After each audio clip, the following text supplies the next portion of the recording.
Hello বন্ধুরা, যারা যারা আমার সাথে অ্যাড হতে Oh চাও man, তাদের I should have জন্য finished আজকে those deep আমার fried chicken ইউআইডিটা wings from দেওয়া last হবে night. কোথায়।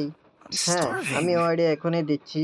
যারা যারা অ্যাড হতে চান তাড়াতাড়ি Oh আমার man, ইউআইডিটা কপি I should করে have finished those deep সবাই fried অ্যাড chicken পাঠান, wings from ইনভাইট last পাঠান, night. সমস্যা নেই, আমি অ্যাকসেপ্ট করব। I'm হ্যাঁ, starving. আমার ইউআইডি দেওয়ার জন্য এই ইউআইডিটা দেখতে পাচ্ছেন এখানে, এটা কপি করে সবাই নিয়ে আমাকে ইনভাইট পাঠান। আর যাদের আইডির নাম কি তাদের ইউআইডি সহ নাম সহ আমাকে একটু পাঠিয়ে দিবেন, আমি দেখে দেখে কিন্তু ইনভাইট নিব, অ্যাকসেপ্ট করব, বুঝেছেন? আর যারা যারা ইনভাইট পাঠাবেন তাদের জন্য একটা উগলি গিভওয়ে থাকবে আমার পক্ষ থেকে।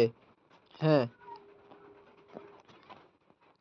তাড়াতাড়ি ইনভাইট পাঠিয়ে দেখেন, আমি অ্যাকসেপ্ট করব। আর যারা যারা আমার সাথে গেম প্লে করতে চান তারাও গেম প্লে করতে পারবেন। আমি বেশিরভাগ শুক্রবার বা শনিবার সোমবার গেম খেলি, আর আমি রাত 12টা হলে গেমে ঢুকি। আশা করি বুঝতে পারতেছেন আপনারা সবাই। হ্যাঁ, যারা যারা এখনো অ্যাড পাঠান না তাড়াতাড়ি অ্যাড পাঠান। তো ভিডিওটা এতটুকু, সবাইকে ধন্যবাদ যারা যারা স্কিপ করে না দেখেছেন। আর আমার ইউটিউব চ্যানেল আছে, সবাই একটু এই সাবস্ক্রাইব করে দেবেন। আমার ইউটিউব চ্যানেলের নাম হচ্ছে, এই নামটা আমার এখানে যেটা নাম দেওয়া আছে সেটাই, গেমের মধ্যে, অর্থাৎ গেমের মধ্যে যেটা নাম দেওয়া আছে সেটাই। আর আমার ফেসবুক পেজের নামও হচ্ছে এটাই, যে গেমের যেটা দেওয়া আছে সেটা। সবাই একটু ফলো দেবেন।